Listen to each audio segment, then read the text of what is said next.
I decided to come around and work on the chassis. And what I need to do here is pretty obvious. It's mainly surface first, but I'll get the wire wheel on the angle grinder again and give the surface a good going over. All the tighter spots that I can't quite get into, I'll use the wire brushes and the attachments for the drill. I also need to get this cross member off.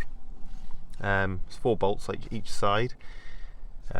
Only one's come loose, the other 7 are all tight and probably rusted in there. So heads are rounded, so I've got these rounded head bolt extractors, fit on, give them a little tap to seat them, and then put a socket on, and that should undo them. I'll put a bit of heat where I can get into, and hopefully I can get them out. If they snap, that's not a problem, I can drill them out, but hopefully they don't snap and they'll come undone with a bit of heat. And that's, yeah, and so that's what I'm up to now. There's a bit of an oil leak there. I think that's the rear main seal, you know. Yeah. Sorry. Yeah, that looks like it's going to be the rear main seal leaking on that. It's not great, but gearbox out to do that. But if I'm going to do that, I may as well do the sump gasket at the same time, and I may as well put a new clutch in whilst I'm there, because there's no point taking it out, changing the seal, to only have to take it out like 6-8 months later or whatever to do the clutch. So I'll have to look into that, so get the parts sorted before I go any further. But for now, it's this cross member and wire wheel up, rust treat, paint. There's another cross member there as well. I'll probably try and get that one off as well, but I think I've got the same thing with that. I think I've already got one snapped bolt, so I'll have a look at that as well, see if I can get that one off and give that one the same treatment. And I'm only going to go down as far as the rear trailing arms, down to about there, because when I jack the back up to get the rear axle off and do exactly the same at the back end, I can come up to that point. So it's, yeah, so it's a bit of work in progress, but it should look pretty good when it's done. So yeah, right, I'll get on with trying to get these out, and I'll come back to you in a bit.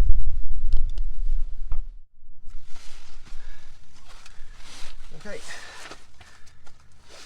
so I'm going to start off with just giving it some gentle heat on that first one in there.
Now done that, you get your extractor.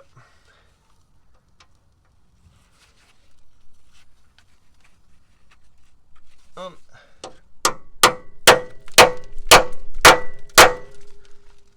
tap.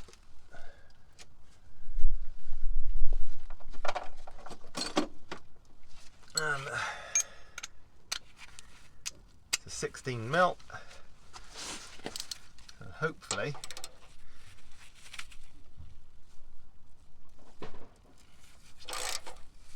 grip onto it and it's come undone, which it is doing.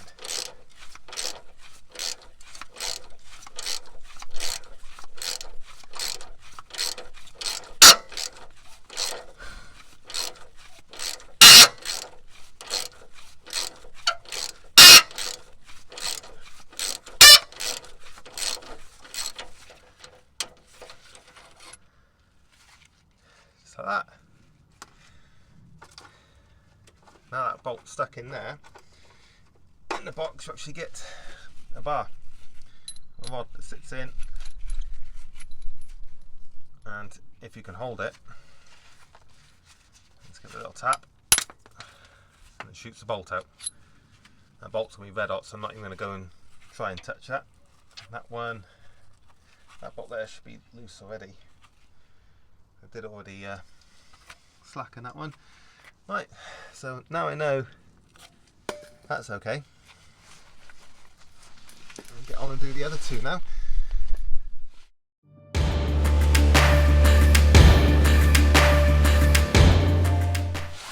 going to show you the inside of this. So it's a basic socket head. You can either put your 3/8 ratchet on the inside or 16 mil on the outside. Obviously, the outer side depends on what size you're using, so the largest one, bigger size, obviously. And on the inside, there's a left-handed spiral that grips on to whatever may be left behind.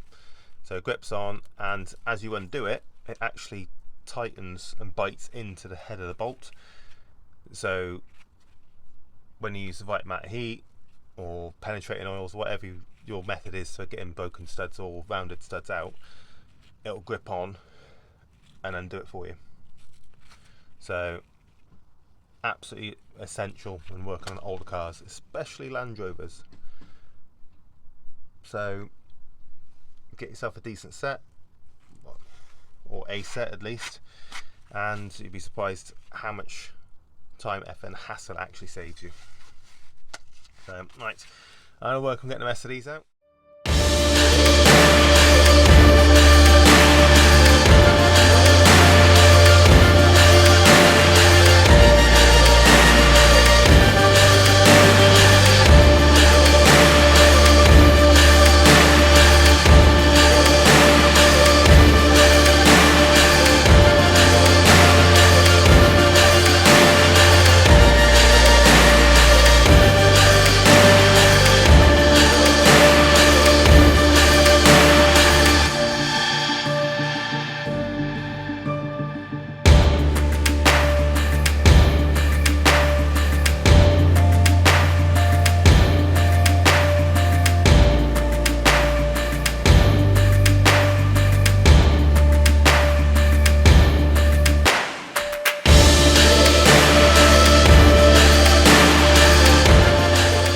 Okay, so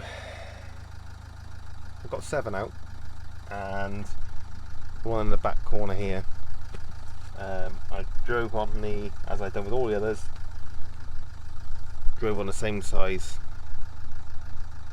bit, and the head was that badly damaged that that slipped off. Okay, not a problem. I got one smaller, next size down. That went on and immediately rounded off. So after that, after copious amounts of heat, I also tried a 9mm 12 point multi-spline socket, and that held or gripped, wouldn't undo it. Same with a 9mm impact on a 1/2-inch drive. So I'm at the point now where it's that one bolt stopping the whole thing coming off. So what I'm going to do, I've put some WD-40 on it to hopefully get in and help release it. So I'll let that completely cool down now, go cold.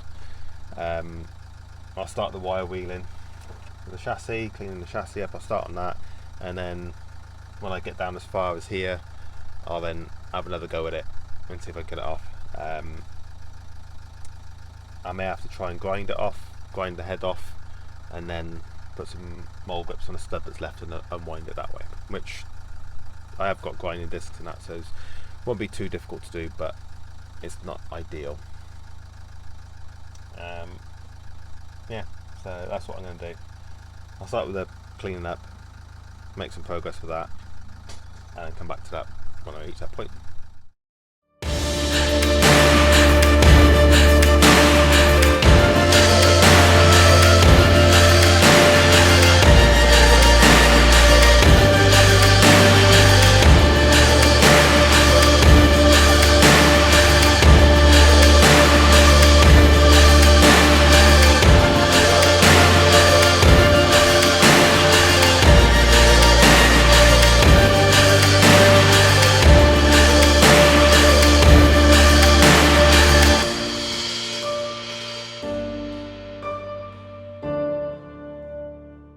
Okay, so after the first pass of the wire wheel, I'm really happy with how it's all cleaning up.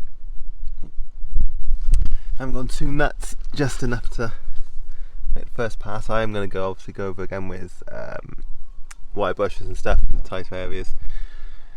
Just got my strip light, LED strip light out, so I can actually see what I'm doing up on the inside there, which come up quite nicely. As I said, most of the chassis, there's only certain bits, only certain spots. Haven't done the inside there, but doesn't look too bad. Bit of wire brushing. The coolant pipe didn't look too hot. That's fine, I can sort that later. Yeah, so far so good. It's going quite well. But now I'm at a certain point, down to that point, I'm going to try and get that bolt out of there again, which will involve a lot more.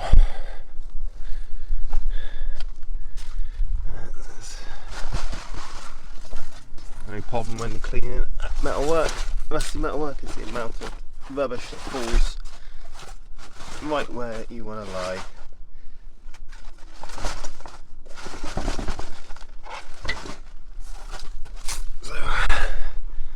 You can see this side's come really well.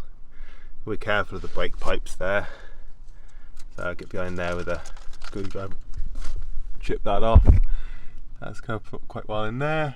Should be able to get those bolts out now because they were seized in. You've got to be careful of the aircon pipe.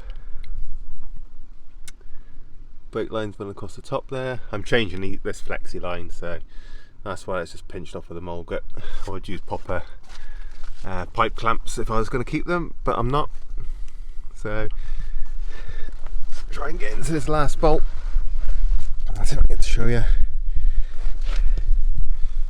Light closer. So it's that one there. You just completely, yeah, head's completely gone on it, and no matter what I seem to do, nothing wants to grip it enough to take it off. So I might try and grip onto the outside. So I'll show you on this bolt. So instead of trying to grip the head, I'll try and grip the flanged part. And if I can grip that enough to undo it, that'll be great. So that's my next plan. I'll try that first with heat, obviously, and then and see if that will back it out enough. Okay, so I've managed to get the cross member twisted round, so it's now pointing all the way out the passenger side, and the bolt did start coming undone. It did, but now the captive nut that's welded up on the inside is now spinning. So now it's a seized bolt with a spinning nut. So what I'm going to have to do now is get a cutting disc on the angle grinder, come in from this side and cut the bolt in half, and just try not to damage all this too much. So I'm going to get and do that now, and at least it'll be off, and I'll just have to figure out a way of, because they're captive nuts in there, so I'm going to have to figure out a way of getting the nut on top of there so I can tighten it back down. So yeah, anyway, I'll get this cut off and then I can carry on with the cleaning up.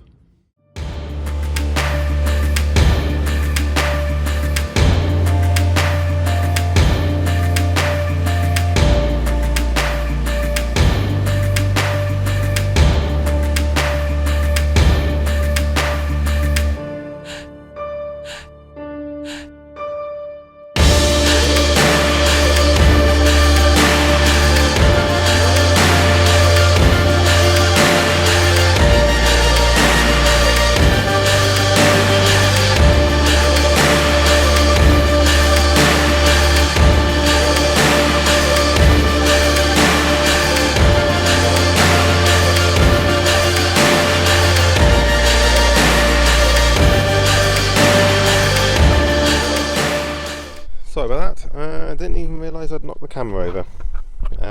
You didn't really miss much. All I've done is finished cleaning that up. It does need a degrease before I put the bus converter on, and then with the drill bit attachment I just went through and did exactly the same, got onto the nooks and crannies and that, and now that's ready for a quick wipe down and the rust treatment. I haven't gone back as far as I wanted. I've only gone back as far as the axle stands because it's the rest of it is pretty accessible with when it's back on the ground, but I need to get the vehicle up and running again. I need to use it again, so unfortunately that's all I'm going to get to do. Okay, so I'm ready now to wipe down the chassis and give it any greases and stuff, just using the isopropyl alcohol again. Clean down what I've cleaned off with what I wheeled off, and then I'll be ready to spray on the rust converter. So I'll get started on that, and then I don't know if I'm going to get a paint on it because I've got the other parts that are dry now that need the rest of their primer on and the second coat of black. So I'll do this, rust treat this, and then I'll go back and do the other painting, and then that should be it for today because I'm pretty sure I've got other stuff that I need to be doing. But right, so I'll get on with this.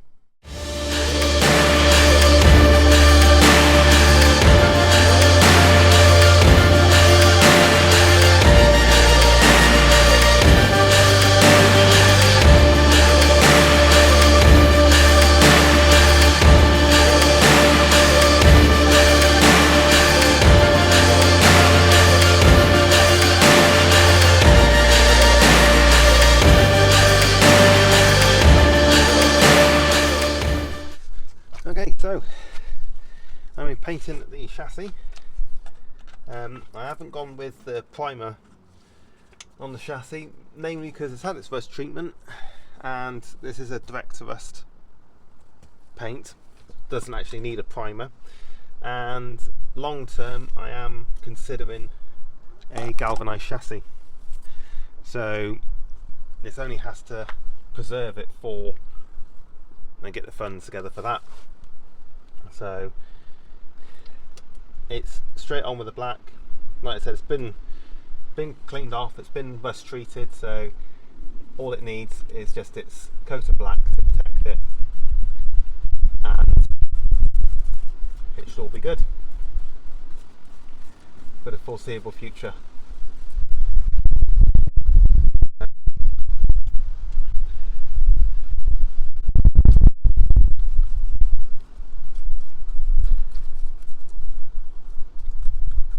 And like I said, I've used Hammerite before on quite a few things and had really good results with using a primer and just the paint. So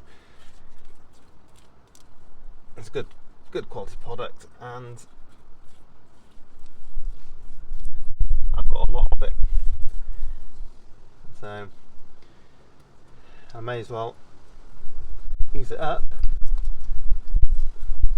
I know that, well, if you're going to put a galvanised chassis on, why are you bothering with this? Well, currently a galvanised chassis runs in a region of about £3,000 to £5,000, depending on where you get it from. So that's a project that will be done much later. For now, it's just keeping it going, keeping it so it can pass an MOT, and I can still use her, which obviously is why I'm doing all this.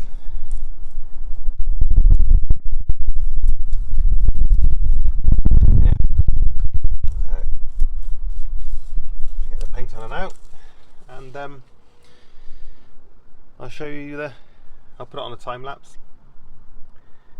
Obviously you don't want to sit there and watch me paint for 20 minutes or so, do you?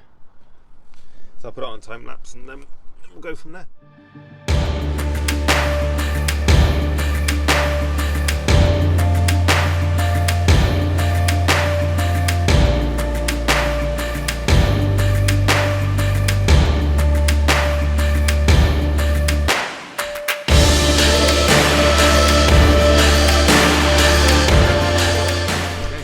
So that's the paint on, and considering what it used to look like, what it looks like now, I'd say that'll do nicely.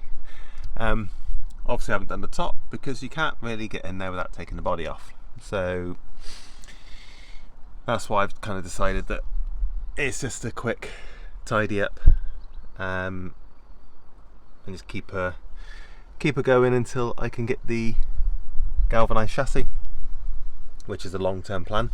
So, but it's all had a coat of paint, so now wait for this to dry. So hopefully tomorrow I can start putting all the stuff back together. I've got the new steering box to go in. That's what spurred this whole thing, is the fact that the steering had a bit of play in it, couldn't be adjusted, so I'd ordered a new steering box.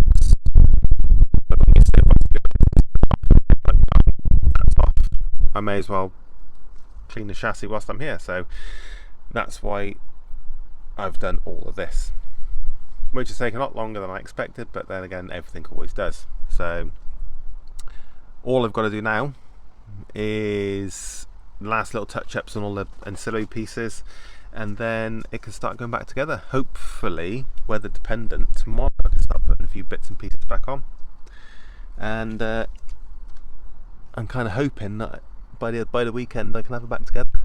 Fingers crossed.